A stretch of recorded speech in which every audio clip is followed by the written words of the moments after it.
We are back your way, lovely viewers, once again with our studies in English language. Today we'll be looking at comprehension.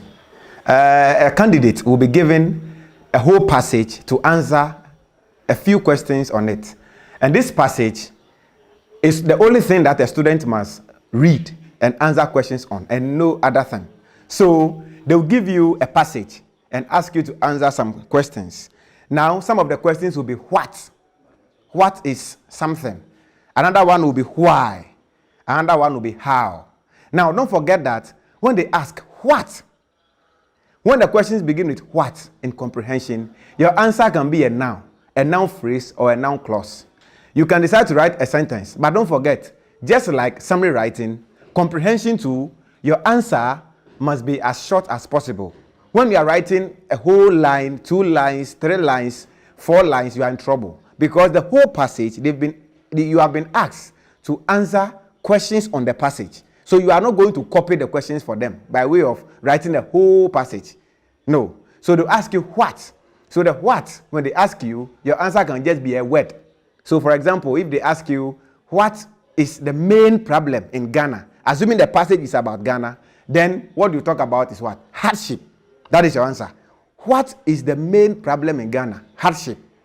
That's it. Or you can say it is hardship as a sentence. So you are not going to write anything verbose, long, windy, slopperous, ponderous statement. No. So that is about what. They may also ask you why. Why is poverty visiting Ghanaians? Why?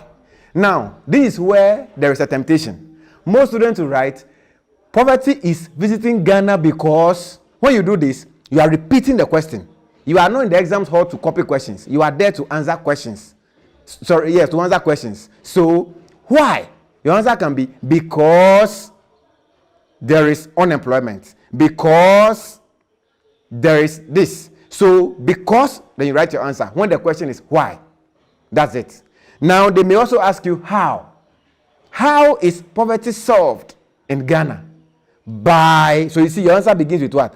By more jobs. By the policy that, so how? By, then you bring your answer from the passage. So what question, why question, and how?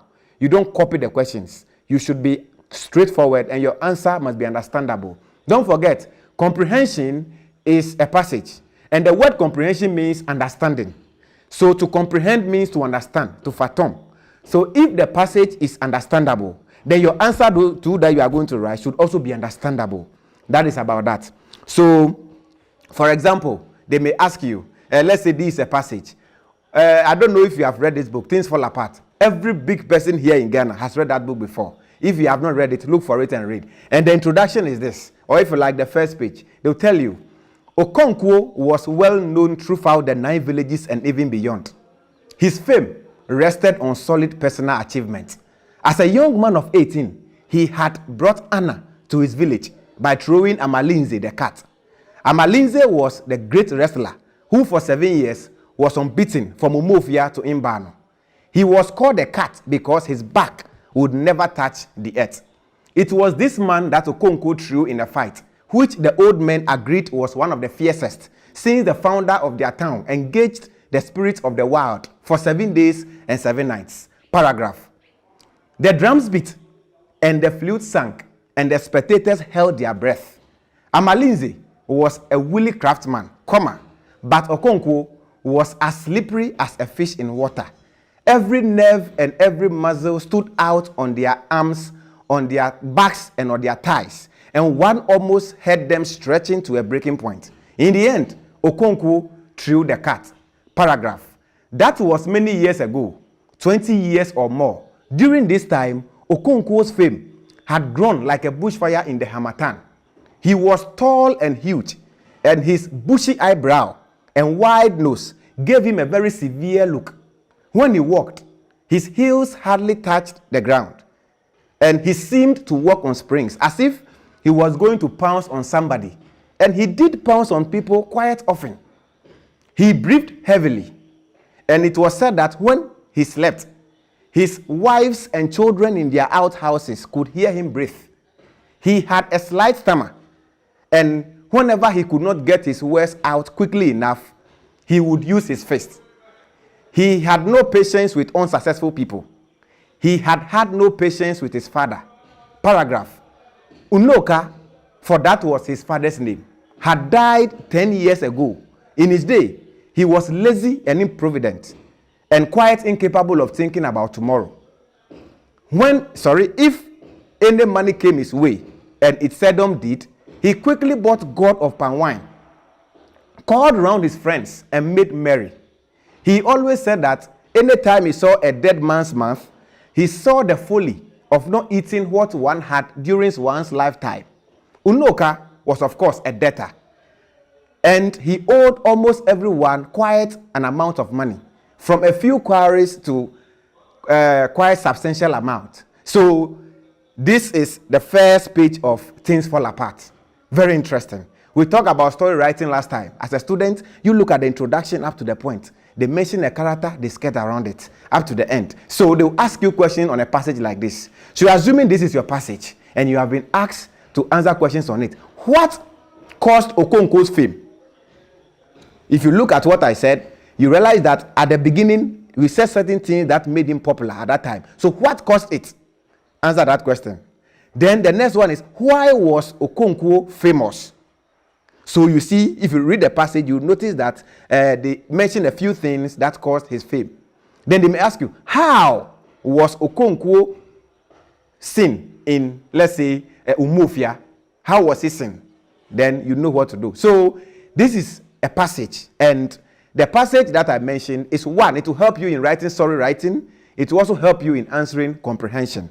Let us also look at some areas in comprehension. Sometimes they may ask you to give or mention two things that made Okonkwo popular. Mention two things. Now, let's say that is question D. The first one was what. The second one was how. The C was, if you like, why or how. Now, the D question, don't forget, summary is question 7 and comprehension is question 6. So students should take note of that. So comprehension is question 6. So 6A, B, C, D. Now the D, they're asking you, give two factors that triggered Okonkwo's fame. So D-I, he's a wrestler. Then D-I-I, then you write it. So the examiners are very careful about this. So as a student, you also must be very meticulous when writing your answer. When they say give two factors, mention two. D, then I, you write the first one. Then I, you write the second one. But when you try to combine the two, so you say D, let's say wrestler and farmer, they'll mark the two things as one mark. But you must distinguish the first one from the second. So D-I, wrestler, D-I-I, a farmer. Then you are gone. That is about that. They may also ask you questions on expressions. They may use some expressions and ask you, for example, all that glitters is not gold. Look before you leap. That is a rocket science. These are all idiomatic expressions. They may use it in a passage. Then when they use it, the examiner will ask you that, give your own meaning to that expression used in the passage. Now, the fact that they said it's your own meaning doesn't mean that according to your whims and caprices, now I shall be able to. No. Look at the passage, look at the context. So the context will tell you that, the meaning of rocket science means that this. The meaning of to blind someone with science means this. Bringing O's to 18s. So you see that all these are idiomatic expressions. They will ask you to give your own meaning. You have to understand it. That is why we keep advising students and anybody who is interested in reading or English language, that which they should do what? They should try their best possible to get at least every day, get 2 idiomatic expressions and even vocabularies. When you do that, when you go to the exams hall, you don't have a problem. Now, candidates have been given, or students in the senior high school have been given 2 books. The first one is what? The Kaya Girl. The second one is The Son of Umbele. So the Kaya Girl is a prose. And then The Son of Umbele is what? Is a play or a drama. Now this book that WAEC has given you for 3 years to read, it behooves you, the student, to do what? To have read this book through and through. Not once, not twice. While you are reading, you come across vocabulary, words. You come across idiomatic expressions. And even your reading subjects like government, like CRS, like economics, like geography, even the science, there are words there. So if you are a student who worth your salt, when you come to comprehension and they give idiomatic expression, ask you, you have read it already. So you know the meaning. So then you give it, you are gone. That is about that. Now, they may also ask you about inverted commas. Sometimes the examiner will use a word in the passage and bring inverted commas, either the single or the double. Then they'll ask you, why is this word in the inverted commas? Now, for example, if I say that Efia Schwarzenegger's mouth is timberland, or Efia Schwarzenegger's mouth is, if you like, a mountain. Now, when you do that, when you say mountain and you bring inverted commas, it means that what you are saying is not true, but you are trying to be what? Figurative. You are adding beauty to your statement. So the inverted commas means, maybe when I say that mountain, the mouth is a mountain. This one with inverted commas, anybody who understands grammar will know that the inverted commas means that you are not directly saying the person's mouth is that. So the interpretation can be more than one. It's relative. When I said mountain, someone will say, then with the inverted commas, someone will say, mountain means, and then no effect. Or would there be an effect? It begins a debate. So it means it's subjective. It's not objective. It means the meaning can be more than one. So when they ask you in comprehension that why is that word mountain in inverted commas, your answer should be what? It is used subjectively. That word there is used subjectively. Or if you like, the word mountain is not used in its normal form or its usual form. It has been used figuratively. So simply put, your answer should be what? The word is used subjectively. That's all. So if you ask nigga, we are just creating how do you call comic relief. That is just about that. Now, in comprehension, they may also ask you to give figures of speech. They'll use a figurative language and they'll ask you, what literary device is this? Or what figure of speech is this? Now, if you have done your homework well in, let's say, Form 1 or Form 2 and the rest, you realize that they've taught you simile, they've taught you metaphor, they've taught you an oxymoron and the rest. All these things, they'll ask you to give one. So if I say that Chamawun to me is a money machine, they will underline this in a passage and ask you, what literary device is this? Chamawun to me is a money machine. Now, we are comparing Chamawun to me to money machine without the use of as or like. This is a metaphor. So your answer will be what? A metaphor. If I tell you that the whole country listens to Keneben, this is exaggeration. I'm only exaggerating. Maybe many people listen to him, but not the whole Ghana, because everyone has his own time for whatever he does. So they'll ask you, for example, Deaf paid us a surprise visit. Now, Deaf, no, can you see Deaf? Can you touch Deaf? Can you perceive it with your senses? But we are saying that Deaf pay you a visit. And the visit there and the pay are, if you like, human attributes. They have been used as if they were humans. So deaf here is like a human, which is not. Therefore, it is what? Personification. They will ask you all these. The master of all learning is repetition. This is what? This is a paradox. So they will ask you about this, and you should take note of that. Now, the next we'll be looking at has to do with vocabulary. As I mentioned earlier, we don't say like I said. As I said, that is grammar, not like I said. As I said, you realize that they will give a word or a phrase to replace maybe 1, 2, 3, 4, 5, 6 words. Sometimes they may be 6. At other times it will be 5. Now, you the students are going to give another word to replace each of these words. And WAEC are tricky. We don't say trickish. They are tricky. They are tricky so much so that they will not give you one part of speech true. So one of the words will be a noun. Sometimes they will make it plural. At other times it will be singular. Some of the words will be a verb. And some of them will be in the past tense, others will be the progressive, others will be the present. They'll give you an adverb, they'll give you adjective. Now, they'll mix it up for you. So if you, as a candidate, when also writing, it means that this word I am going to replace first, is it a noun? So that you must replace a noun with a noun. You don't replace a noun with a verb. You must replace an adjective with an adjective, an adverb for an adverb. This is what you must do, because at the end of the day, the word you are going to replace must fit into the passage. Should you take the original word out, what you are placing there should be what? It should be the same thing. So in grammar, we say like for like. When you take a verb out, you bring a verb in. And if it's a verb, consider the tense. Is the verb in the progressive, ing? Is it in the past tense? Is it in the past participle? Is it present tense? And then you do what? You represent it appropriately.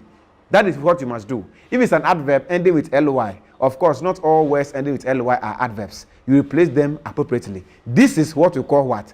Comprehension. When you do that, you do very well. Now, when it comes to a noun, the noun find out whether the noun is singular or plural. Because if the noun is singular and you replace it with plural, don't give it to you. The examiner is not charitable. He's not philanthropic. He is not your family member or your elder in a church. He doesn't know you anywhere. He's marking what is on the paper. That is why I mentioned earlier that whatever you write on paper matters as far as your exam is concerned. So, and now, whether it's singular or plural, the student must find out what is it and appropriately replace the word with that. That is about vocabulary. With comprehension, I'll end with the use of nouns. 2018, the passage was about, I think, Kuje or something. They mentioned the name of the person. As I mentioned, Okonkwo, a whole passage on its own. Now, you are writing about Okonkwo, and then the passage is what caused or what triggered the fame of Okonkwo. Then you are saying that he. When you do that, you are in trouble because the question mentioned the name of the character. They said Okonkwo. So you too, you say Okonkwo is or Okonkwo has. The name you must mention. Don't go and use he or she or they. Even in summary writing, they may ask you the what in 3 sentences, 1 for each. What is the cause of poverty? Then you say that it is. What is the it there? You should mention the poverty. The noun must be brought. So after you have mentioned AI, poverty is caused by unemployment. AII, poverty is caused by. Then the next time you can write the it because you have introduced the poverty already. So when you bring the it, the examiner understands that, oh, it is a representation of the poverty you have said. But when your first answer is it, the it can mean anything in this world. So we don't do that. For example, Miss V is not only tall and lightly skinned, but also seductive. Her slender waist, supported by an alluringly sculpted back, is mesmeric, hypnotic, and magnetic. Her arms are long, and so are her fingers. Only heaven knows what she could do with such cute fingers. When she walked so majestically, as if she attended KJTR School of Walking, her shape alone is next to Juliet Ibrahim's. Now, so they will ask you, according to the passage, what is a feature, a distinctive feature of, how do you call it, Miss V? Then you say that she, when you do that, Madam, don't go and worry Reverend Obofoy and Obinim and Co. that they should. You know, when it's time for exam, students will go to prayer camps. My God, my brother, God does not bless an empty head. These prayers will never work. If you like, Jesus himself to come here, he will fail you because you have been told these things to do. So if you have forgotten them, Kineben is bringing your way with something like this. Sit back, watch, and then learn and write. When you learn, God will help you remember. But if you don't learn, the empty head, that is one thing we have. It is a misconception in the system. Prayers work, but learn first. Hard work first before prayer will follow. So, what is a distinctive feature of Miss V? Then you say she. She is or she has. No. Miss V has voluptuous shape. Then you have got your answer. Don't go and write she, because the she, maybe in the passage they've mentioned 3 or 4 ladies. The she can represent any of them. But they are asking you about Miss V alone. So write the name in the passage. That is about comprehension. Don't forget, the shorter your answer, the better your chance. This is Ken Eben TV on YouTube and other social media handles. Subscribe, watch, and make comments for more videos. Thank you for your perusal.